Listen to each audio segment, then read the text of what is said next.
So we were talking about the Stackelberg, the quantity setting Stackelberg duopoly.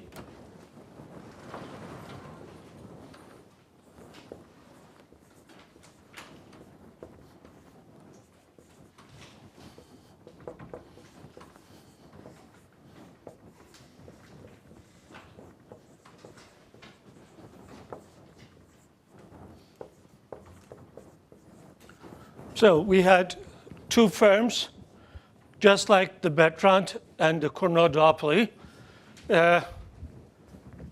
Like the Bertrand duopoly, firms decide on how much to produce, which determines the market clearing price, and they sell at the market clearing price. But unlike the Cournot duopoly, what we have is rather than the firms acting as if they choose an action simultaneously here, first one of the firms announces how much it will produce. Observing this, the second firm, the other firm, announces how much it will produce, which determines the total amount in the market, which determines the market clearing price, and the firms sell at that price. So last lecture we did model that as an extensive form game using a game tree. So do you want an upper bound on what the firm can produce, or should we take it infinity? So, well, last lecture we said alpha, so let's keep it alpha. So firm 1 can choose any quantity from 0 to alpha. That's why we had this arc.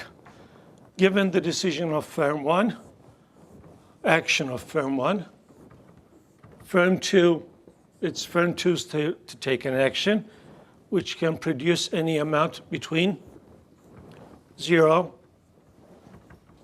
and alpha.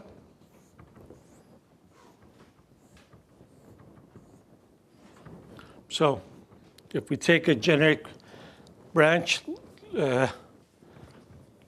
generic action of firm 2 producing Q2, we have the profits, the outcome is realized, and the preferences of the firms over outcomes is represented by their profits. Since each firm is a profit maximizer, they care about profits. The profit of firm 1 is pi 1 Q1 Q2.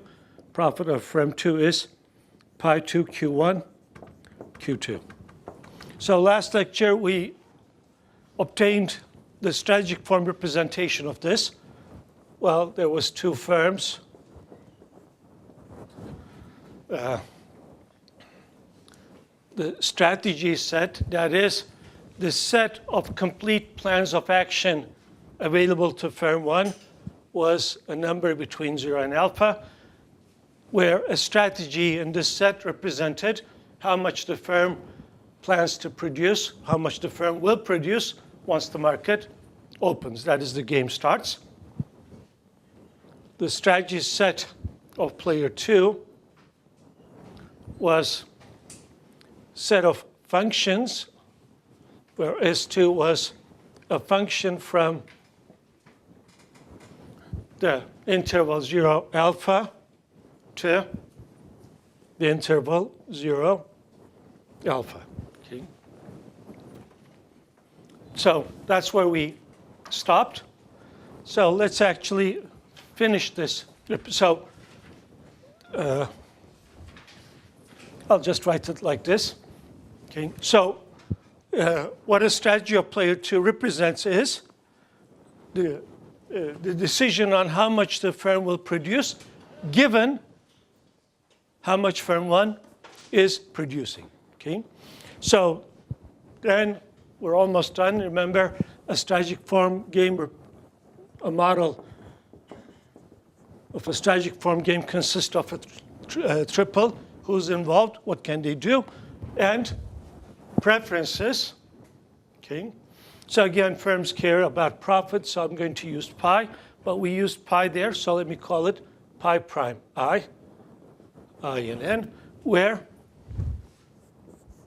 pi prime pi I prime, S1, S2.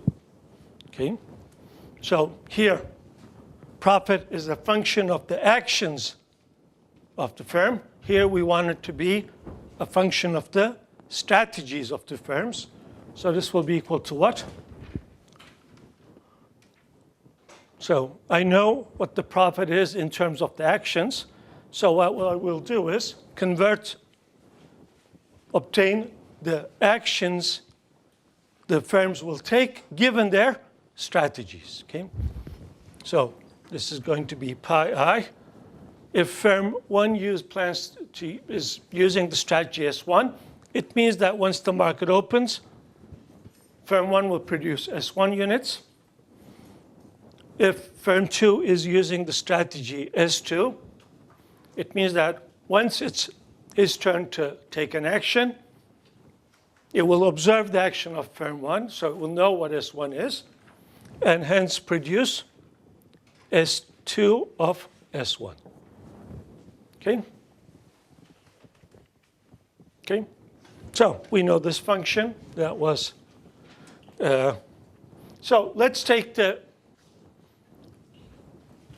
inverse demand function, the cost function, just like it was in the Cournot model, so that we'll be able to do comparisons. So this will be maximum of 0, alpha minus C minus S1 minus S2 of S1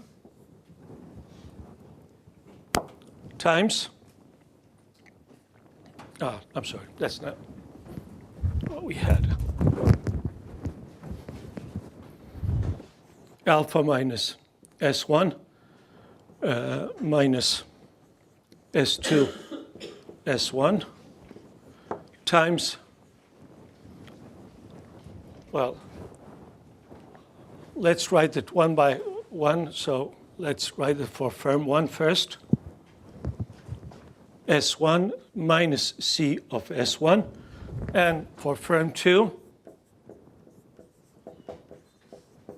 this is going to be maximum of 0 and alpha minus S1 minus S2 S1 times S2 S1 minus C times S2 S1. Okay. Now we have the strategic form game corresponding to this extensive form game. Okay? So the Nash solutions of this game are the Nash solutions of this game. So what are the Nash solutions of this game? What do you think are the Nash solutions of this game? Does it have any? If so, how many?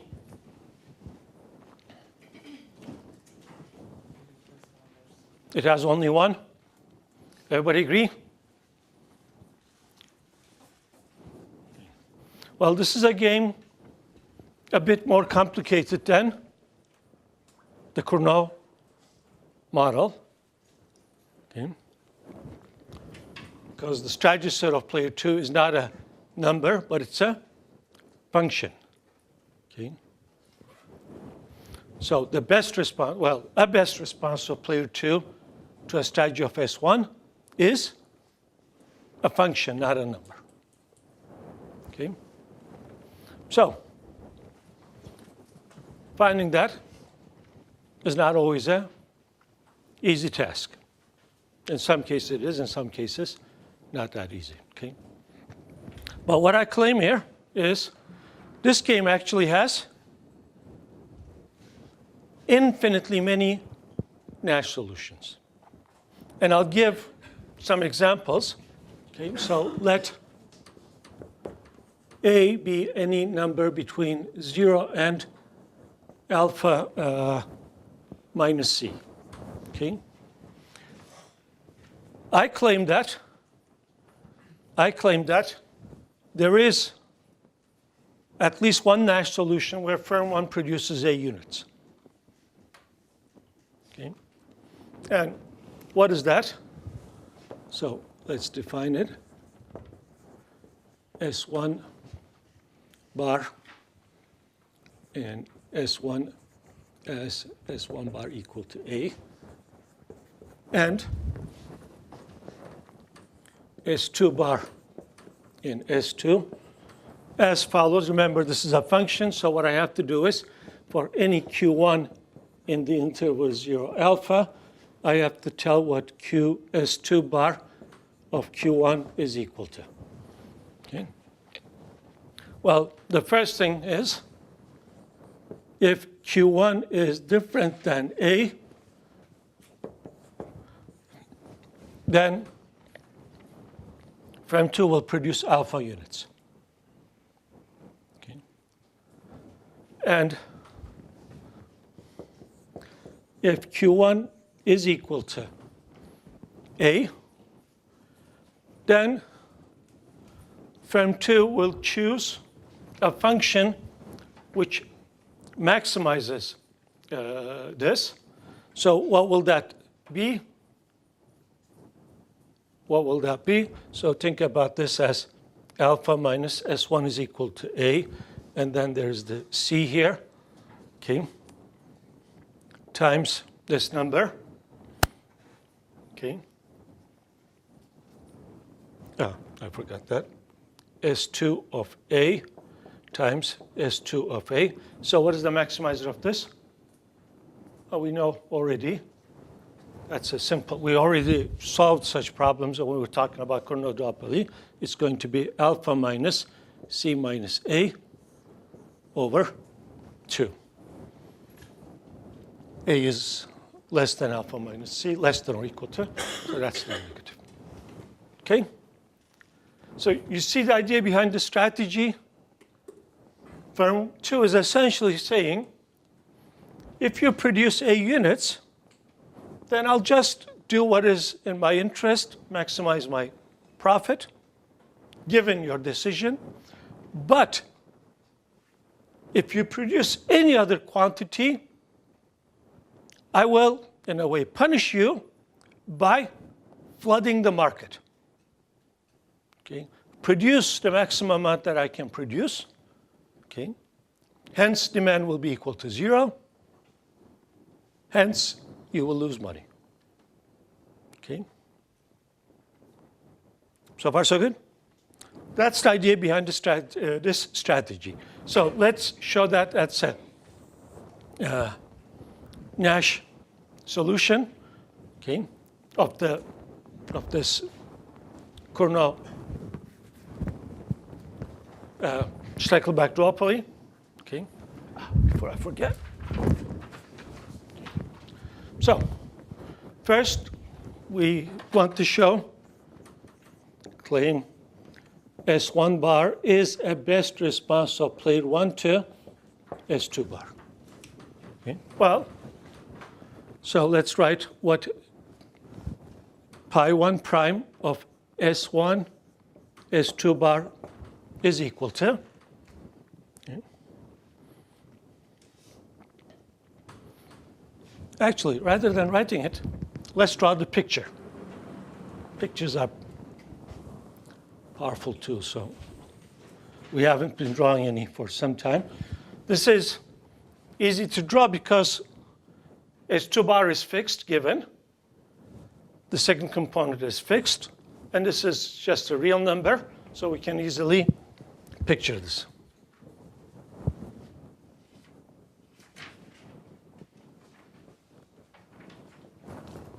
What does that picture look like?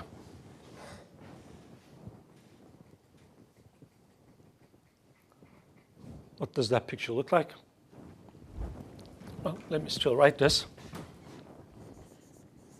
Maximum of 0, alpha minus S1 minus S2 bar S1 times S1 minus C times S1. What does the picture look like? Come on, everybody, give it a try.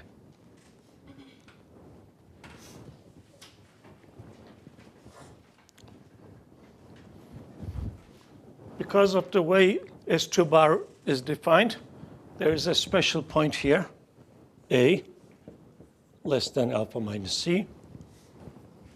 So the function's behavior will change here, will be different at this point than it is at any other point. So what will that profit function look like?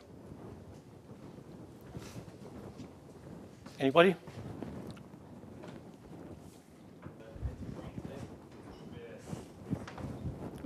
Right? So if S1 is different than A, this is going to be alpha. So this thing is always going to be less than or equal to.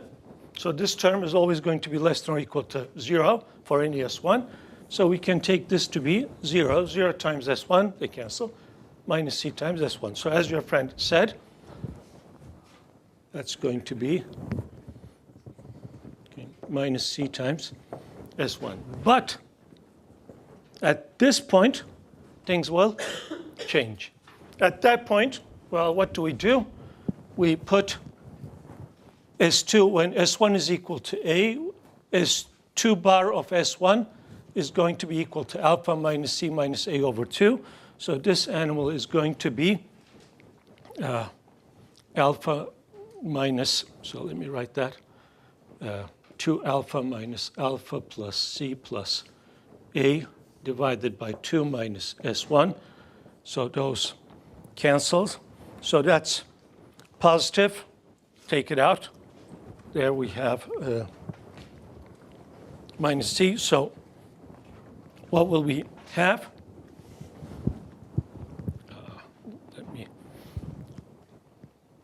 Should we write it over here?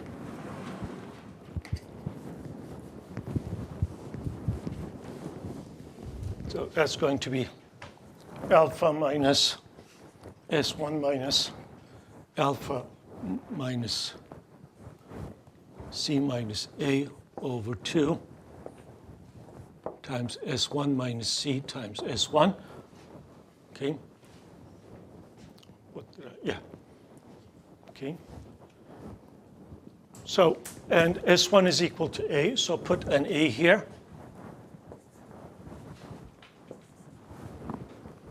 Okay. So, you cancel things out, simplify things. What do you get? You get an animal which is positive. Okay. It's going to be somewhere here. So, what is the best response of firm 1? Given the structure, it is to choose S1 equals to A. That's it. Okay? Okay? Any questions? So, from graph, we see that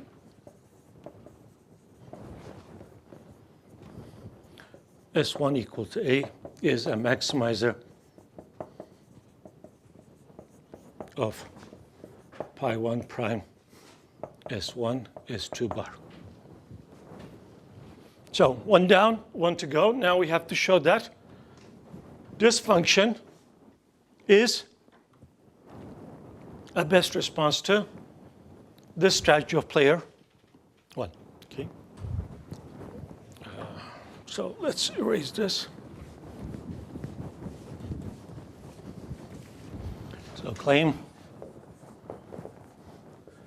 S2 bar is a best response of player 2 to A. So let's write pi 2 prime of A S2.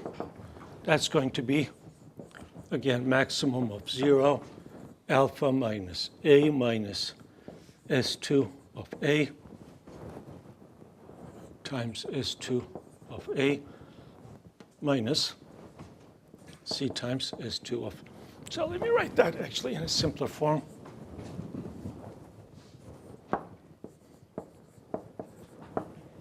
Okay. So what do?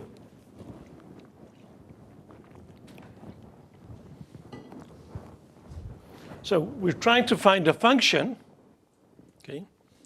So S2 is a function. But when you look at this, the only thing that matters here is the value of the function at the point A. Okay? Okay? So what should S2 of A be that will maximize this function? Alpha minus C over 2, which we have already done. So S2 of A that maximizes, so S2 of A equals to alpha minus C over 2. Alpha minus C minus A over 2 maximizes. So I should write any S2 in capital S2 with S2 of A equals to alpha minus C minus A over 2 maximizes pi 2 prime of A S2. But that's exactly what we have. Okay?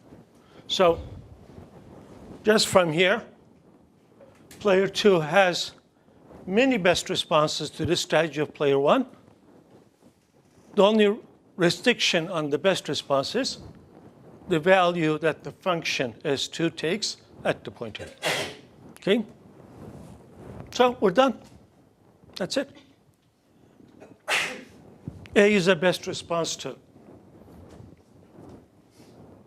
S2 bar. S2 bar satisfies this condition. So since S2 bar of A is equal to alpha minus C minus A over 2, we have S2 bar in B2 of A. Okay.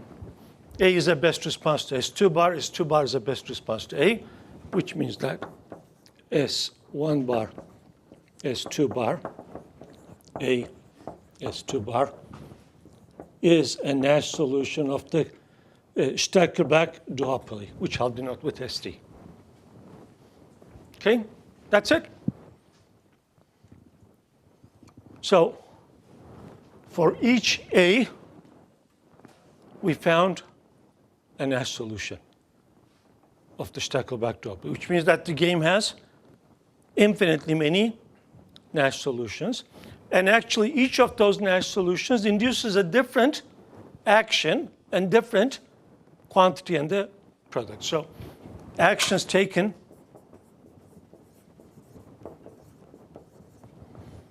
under the profile S1 bar, S2 bar is what? Is such that firm 1 produces A units. Firm 2 produces alpha minus C minus A over 2 units. Okay. By the way, don't get confused. This is not a Nash solution of the game. It's not a Nash solution because this is not a strategy of player 2. This is an action profile. So A alpha minus C minus A over 2 is an action profile that would be taken by the firms when they use this strategy profile. Okay? This is a very common mistake made by students. When I ask them to find the Nash solutions, they say that it's this. This is not a Nash solution. Okay? The Nash solution is the pair S1 bar, S2 bar, where S1 bar is equal to A, so there's no problem writing A here, but S2 bar is a function. It's not a number. Okay? So far, so good? Any questions? Any questions? So we have many Nash solutions, and actually they are kind of, well, again, just like the entry deterrence game, most of these Nash solutions rely on firm 2 behaving in a irrational way. Well, firm 2 says that if you don't produce A units, I'm going to flood the market, and that will hurt you. But it will also hurt firm 2. Sorry? Isn't it like an unrealistic threat? Because Exactly. firm 2 may not do it. Exactly. So with firm 2, if it's a rational firm, say that firm 1 produced something different than A. Is it in the best interest of firm 2 to produce alpha units? It will lose a lot of money. Okay? But still, that's a Nash solution. Okay?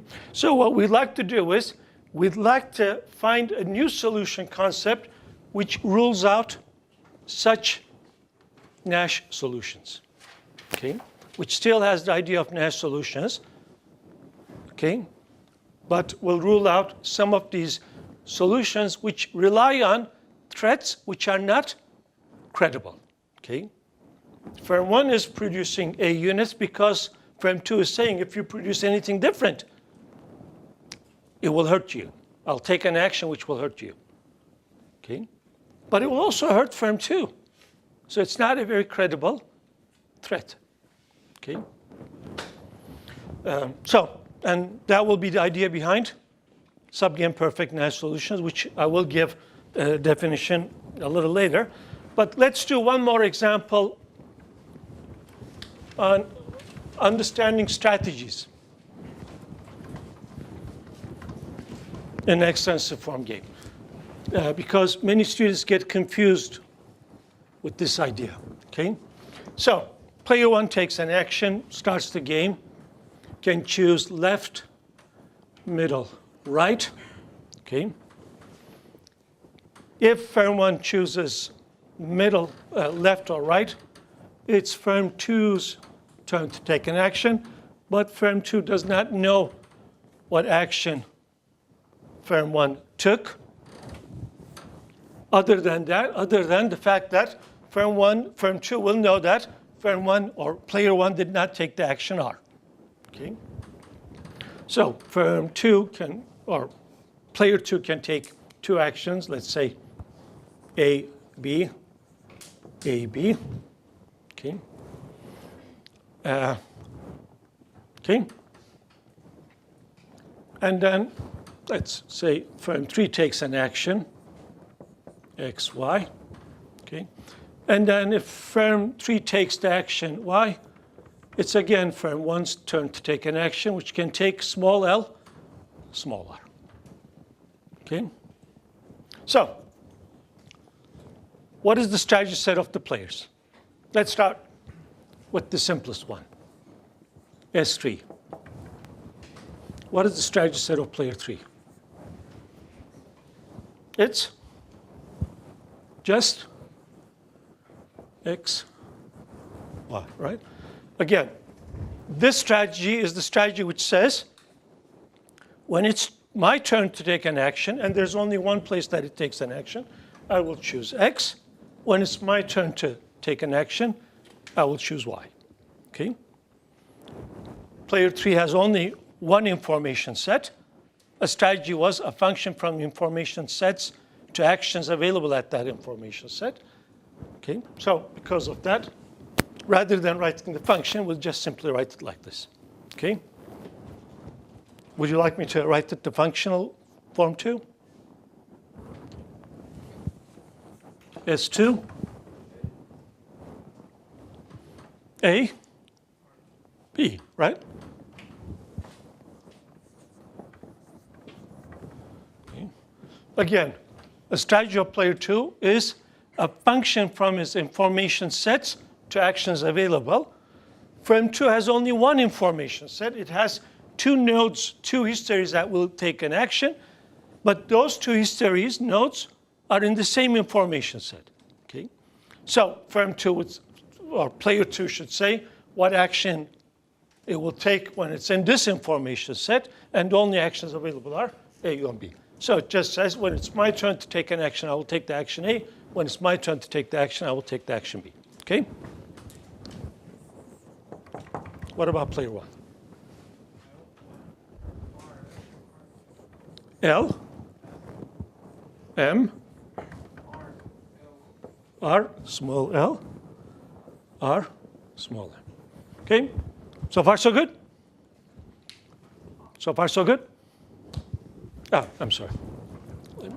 That's L, that's R. So far, so good? Any questions? Can he play?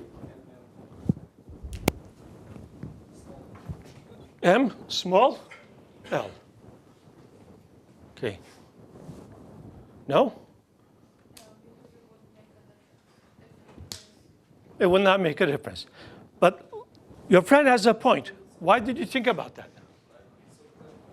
It's a plan, right? We said a strategy of a player, in this case of player one, is a complete plan of action.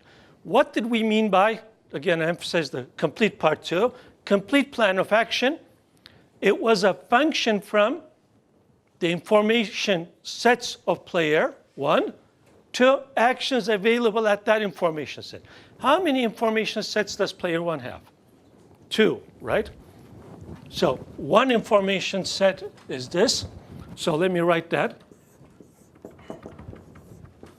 It's the information set which contains only the null history and the information set which contains the history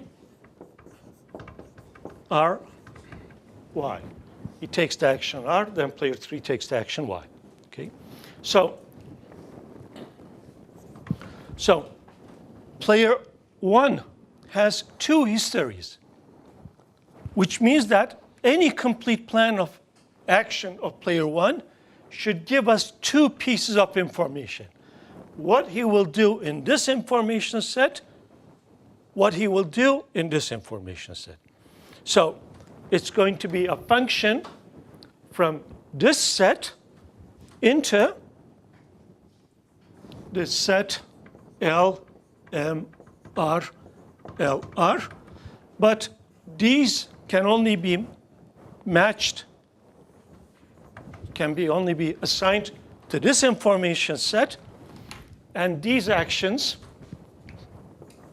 can only be assigned to this information set. So it's a function that assigns this information set to L or M or R, and this information set to small l or r. So actually this time let me explicitly write a strategy of player 1. So S1 of the, I'll drop the curly brackets, save some ink.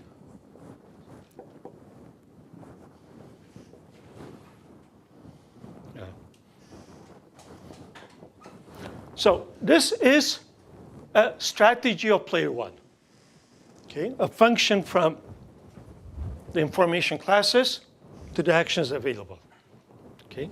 Another one is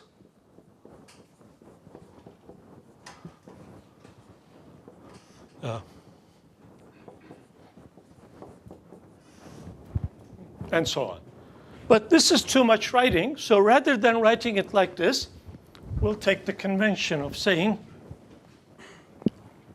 L, small l, L, small r, M, small m, M, small r, R, small l, R, small r. Okay? So the convention here is, in the first information, so if I'm thinking about this strategy is the shorthand representation of the following function.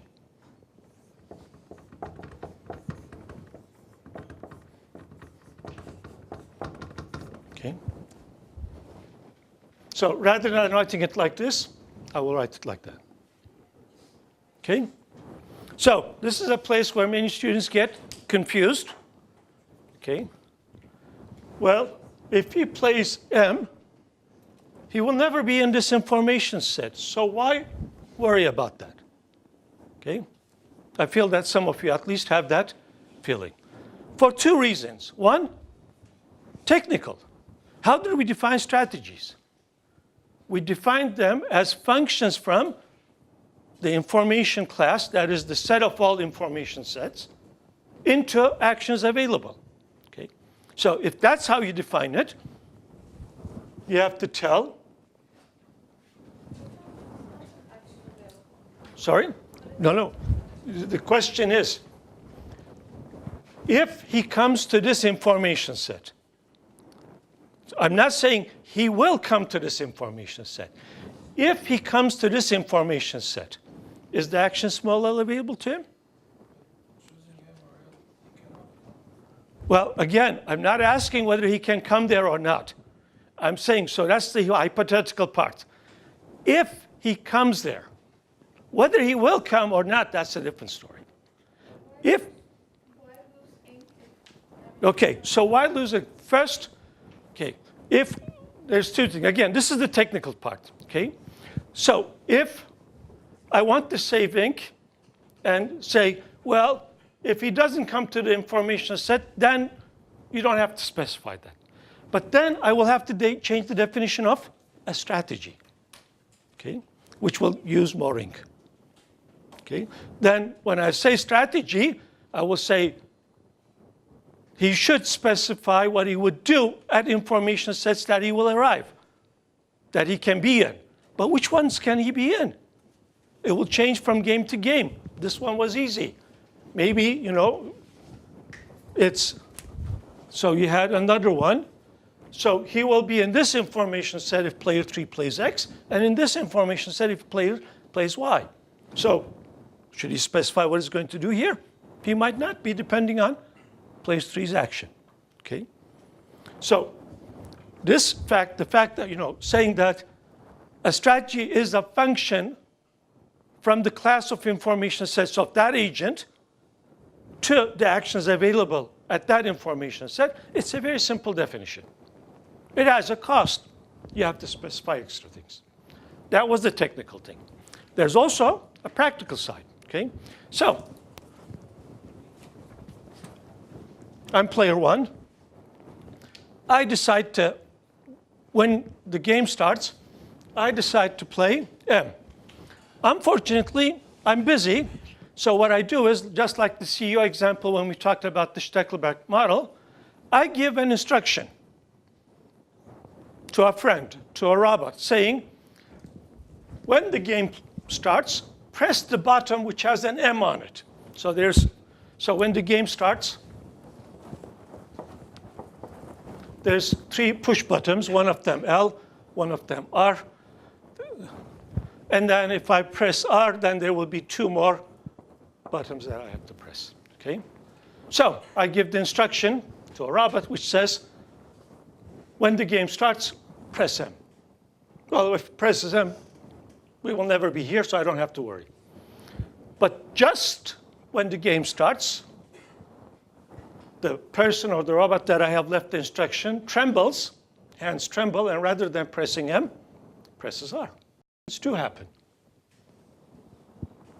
Then what happens? Then the friend that I have left the instruction, the robot that I have programmed, will have to make a decision. But I didn't tell what it should do. So the game cannot end. The player does not know, the robot, the friend, does not know what to do. Okay? So that's the technical side. This is the practical side. Actually, based on this, we do have another solution concept, which we will not have time to study. But if you're interested, you can look at it in game theory books, more advanced game theory books. And guess what the name is? Trembling hand equilibrium. If your hand trembles and you take the action R when you were supposed to take the action M, with some small probability this happens, then you should have known what you would do. Okay? So, because of that, for technical reasons and for other reasons, this is how we define strategies. Okay? And again, this is important. That's where most students make a mistake. Okay? Yes? The technical part, how did we define strategies?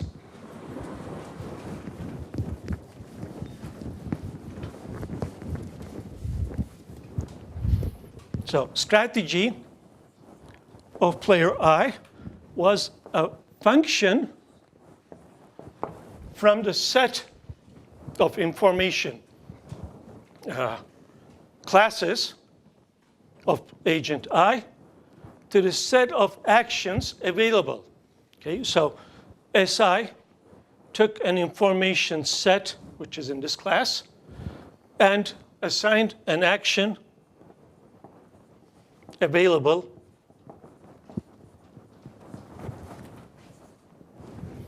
I should change markers.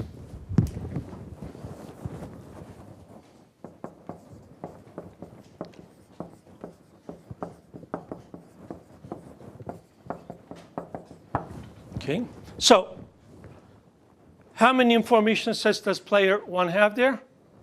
2.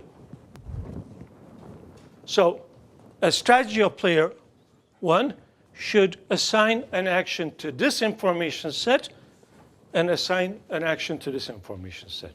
So it should have 2 pieces of information. Okay? So when we say a strategy is a complete plan of action, this is what we mean. What will he do if he comes to the information set capital I sub I? Okay? Again, we don't ask whether he will come there or not. The question when you're writing the strategy is, what can he do if he comes there?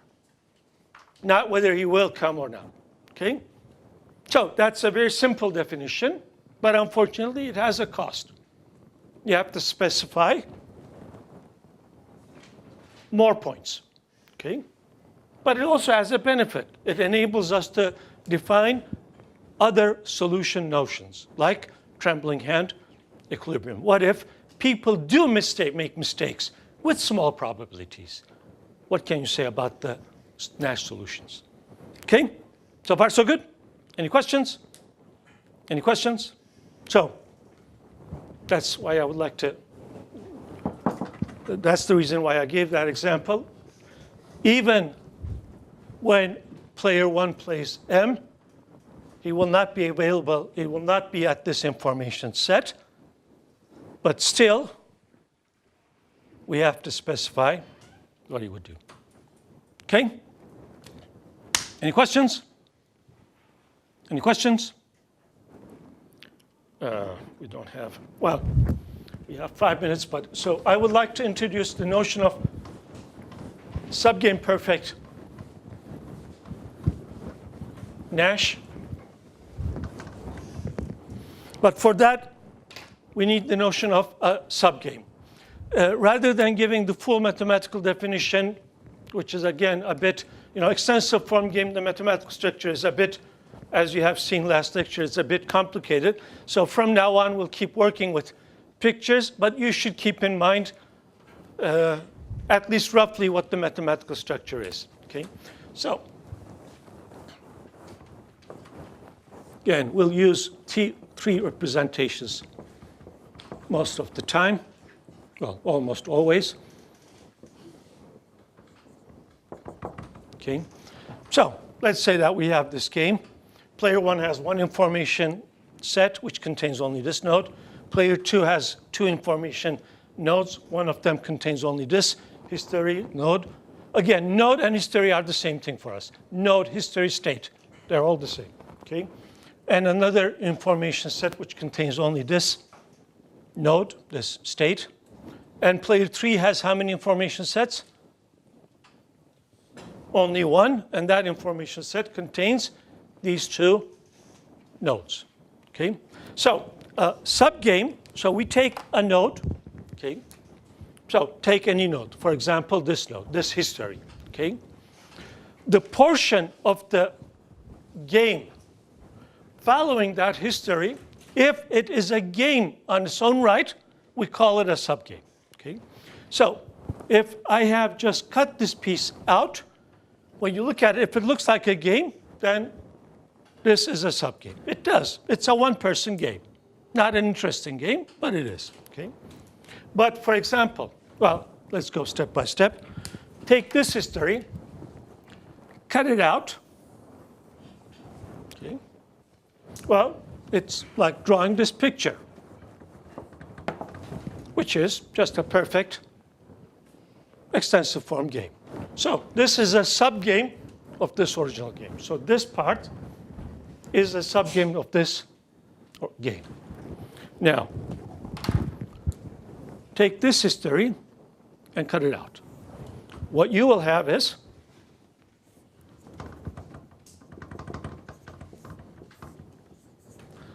something like this, which there's a dash curve going out of this node to some unknown place.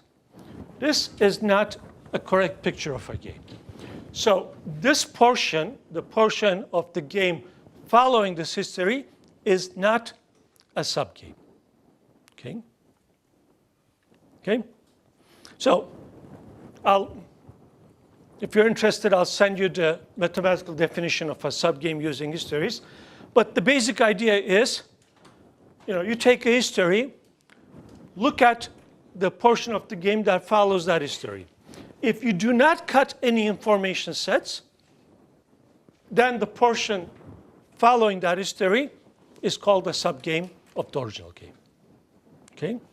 So if the history that we take is H, the subgame that follows the history H, which we will call the subgame induced by H, we will denote by gamma. If the original game is gamma, we will denote it by gamma H. So if we look at this game, how many subgames does this game have? So one of them is this. This is not a subgame. This portion is not a subgame. So this history does not induce a subgame. You cut an information set. This one does not. You cut an information set. This one does. So that's 2.